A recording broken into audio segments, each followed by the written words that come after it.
Hello everybody and welcome to another hobby cheating video, and today we are going to talk about painting fast, high quality goblin skin. So you may have heard there's a few goblins releasing, and I thought this would be a good time to talk about how to do goblin skin. You know, interesting thing about goblins, generally whenever they're on the table, whether they're called gits or whether they're called, you know, gobos or snotlings or anything, grots, doesn't matter, there's a lot of them. The universal constant of goblins is that there's a ton of them. They're weedy, they're cunning, and they're numerous. And so when that translates into something on the tabletop, we have the problem of how do we paint all those goblins and still get a nice decent quality out of them. So that's what we're going to explore today. So here I've got this old goblin here. I don't know where he's from. I found him in my collection and I like him. He's got a funny little face and a big nose. He's perfect for what we're going to do today. I legitimately do not remember where this guy's from. I'm sure you know. You're probably yelling it at the screen right now. So I agree, you're right. But at any rate, our little goblin friend today is going to serve as our example. And so the first question is, what did I already do? Well, you may notice there's some slightly different shades from my normal zenithal. So I did my standard German Panzer Gray primer. Then I did some cold gray from a 45-degree angle. But then, oh, we switched it up. Then we did some whole red from a negative angle. So literally I sprayed at him at this angle. Okay? And turned all the black shadows red. Now, I know what you're thinking. Why red? Two reasons. Red is the perfect undertone for your goblins because it's the complementary color to green. When you put green over it, it's going to immediately get this desaturated dark color. So you will immediately get free shadows. It's no different than Verdaccio painting of human flesh, where you undercoat human flesh in green, because then when you put the pink over it, you get desaturated browns of skin tone. So we undershot with that, and then instead of using just dead white, I used like a bone, like an ivory color from above, from 90 degrees. Okay? All right. So out here on my wet palette, I have some pale sand from Vallejo Model Color. I have some green skin flesh from Fantasy and Games, and I have some Orcish Dermis, also from Fantasy and Games, both scale 75. I also have some Athonian camo shade here, and we're going to have some fun. So, first things first, actually, we're not going to this palette. We're going to scoot this guy right to the side, and we're going to bring in this one. If you've watched my prepping for your best paint job thing, you've seen that I use things like dry brushing a lot as prep for miniatures. Now, what we're going to do here is I'm going to paint this guy very fast, but hopefully get a high quality job out of it. And some of that means you have to spend a little more time in the prep phase, but then you vastly cut your time in the final phase. So we're not base coating here. We're not just going to wash carefully and then layer back up. Jettison all of that. That takes too long. We don't have time for that with 100+ goblins. But yet we still want to get all that contrast and all those interesting tonal variations. Now, if you don't have an airbrush to do what I did here with this guy, that's okay. Prime them in any kind of dark red. I know that's completely counterintuitive. Oh, by the way, red also works as the perfect undercoat for black. Black's highlights tend to be cold, blue light, so hence the shadows should be red, hence perfect. So when you do your black, if you do any highlights, so if you have like your standard Moon Clan thing, red is your perfect undershade for black as well. So it works as the perfect undershade for the two majority colors of the most common goblin scheme, black and green.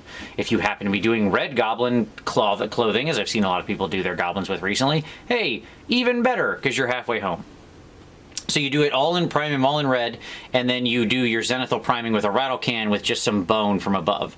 Army Painter, Games Workshop, even go to Krylon. Lots of them make cream colored primers and deep red colored primers. Doesn't matter, any of them will work. Okay? All right.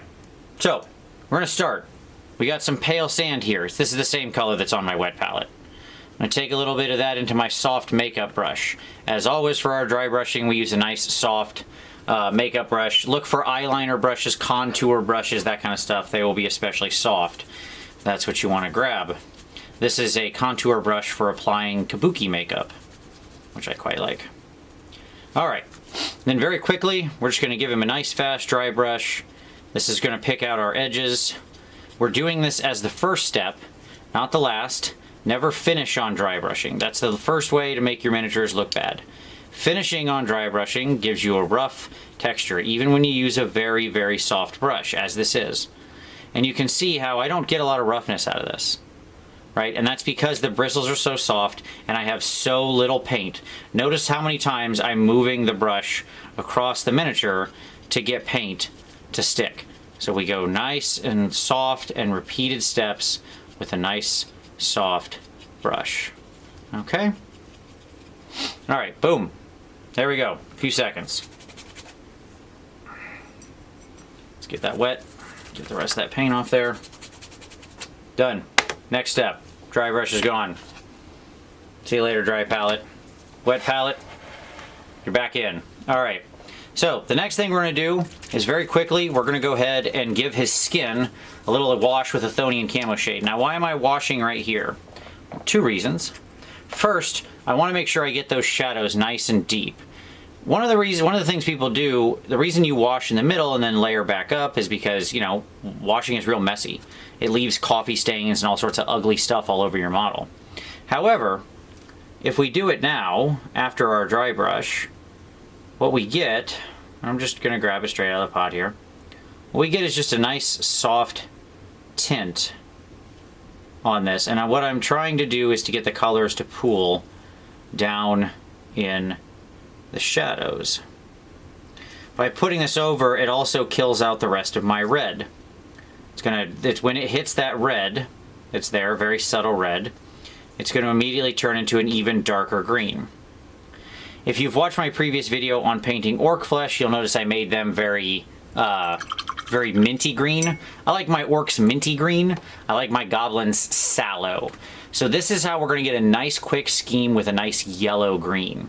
So right away, right there, you could stop, right?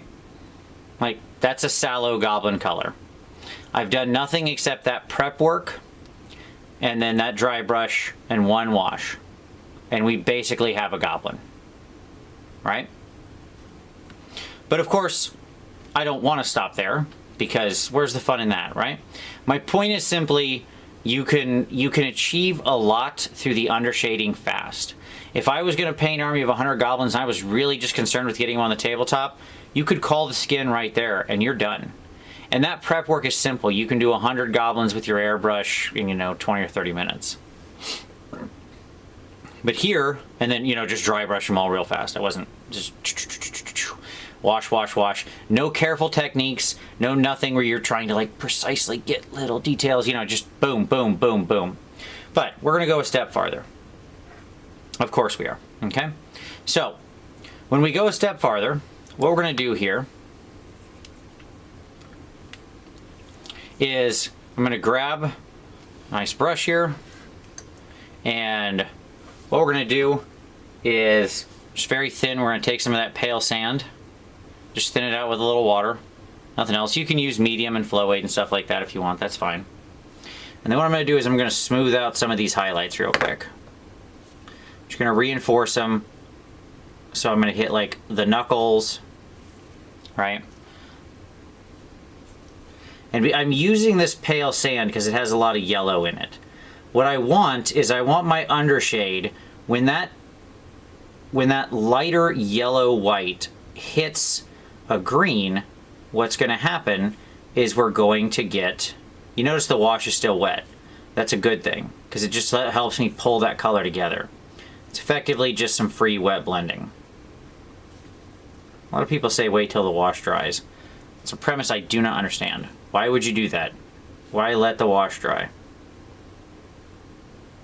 Let's work right into it. Let's use it to our advantage. Okay? And then what we get is we're going to pick out some of those nice lines. Like he's got these nice little lines on his face, under his eye and stuff, so I'm just going to hit that with a little bit there.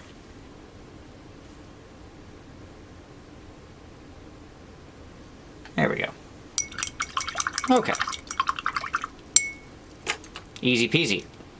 Now, next up, we're going to take some of this Orcish Dermis, some pink. By the way, if you don't have these exact colors from Fantasy and Games, you don't need these. Any yellow, green, orky type skin color will work, and any pinky flesh color will work. Now what we're going to do is we're going to come down and pull toward the nose, and we're going to go ahead and put this, we're going to turn his nose pink, and the edges of his lips pink.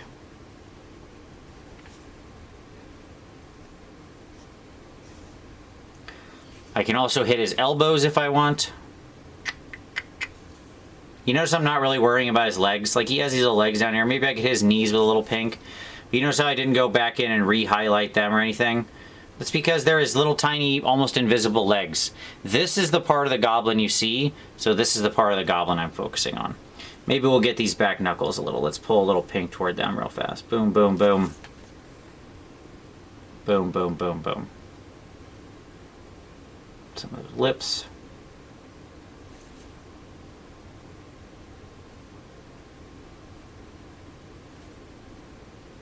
Okay.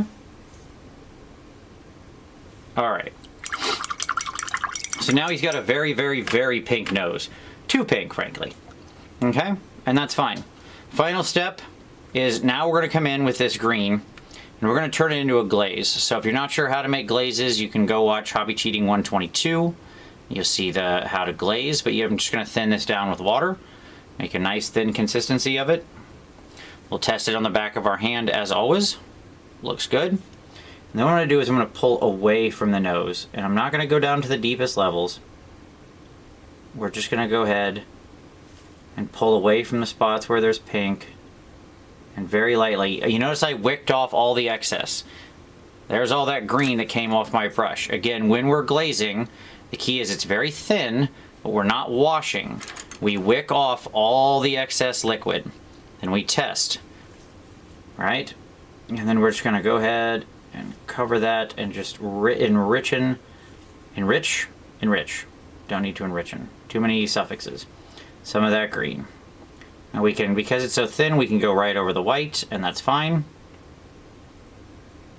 It's so thin it will still show some of the pink through. We're just going to quickly glaze them out. Not hitting the deepest shadows. Alright?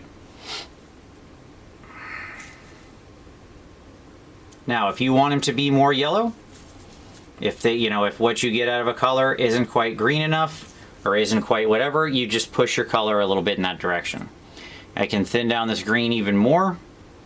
Let's get it real thin. And then I'm just going to go right over the edge of his nose there. To just really get that pink nice and mixed in. And there we go.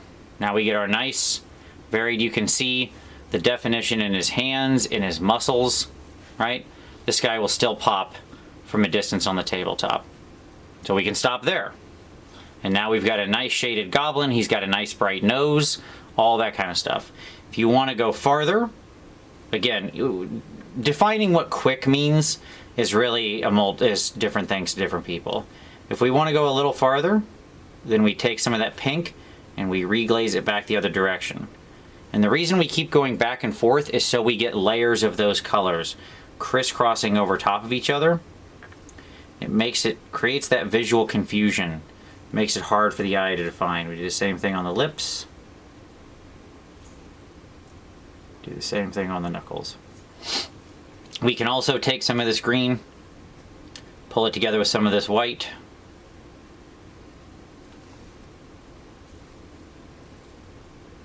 And I can grab some of those knuckles there if I want. Add a little bit to the lips. You can just do that back and forth very quickly if you want. Maybe we'll get the top hand a little stronger.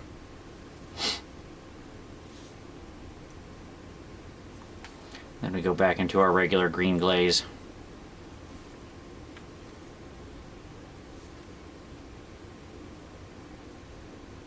There we go. All right. Now we've got our nice funny-faced little goblin. And it's just that easy. He's got a nice red nose that still looks nicely blended into the rest of the goblin. Looks like it's just poking out there with that red. You can kind of push it however far you want. We can knock out our teeth. He's got little goblin teeth. Those should already be shaded around because we used that camo shade wash early. So we get our little teeth here.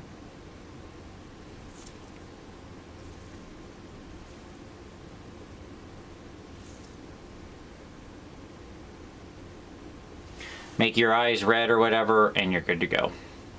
From there, you just paint out the rest of him and call it a day. If it was me and I was doing black, I'd probably just put a couple layers of Nuln Oil over it and call it a day and use that to you know, darken and collect and make it look like black.